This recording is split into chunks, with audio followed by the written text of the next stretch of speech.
matir kata da demte dubata kasha mucheka nahi mudan desa dalakata tesi tikafalani makati arkate si tikhabajani bilash mafra hasawa olte hasawa bulta amma balisa yom madadabda najisa qalbi afani yom musta ilmu amman tanani beita duratu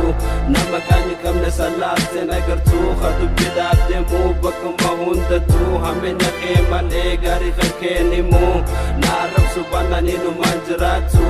sima olan halatu singaltu tanana radisi harfa warabutu dagisi bini mawan bititijirtu khani rabude khani tigesa sobadu gada namadiva kesa leisa qadasi khanara kesa number wali bide adaba kesa khani rabude khani tigesa sobadu gada namadiva kesa leisa qadasi khanara kesa number wali bide adaba kesa namni badan bar namale balesa maka ating kamni heba city mo gasa hakof laki jibatin na mufiti hesa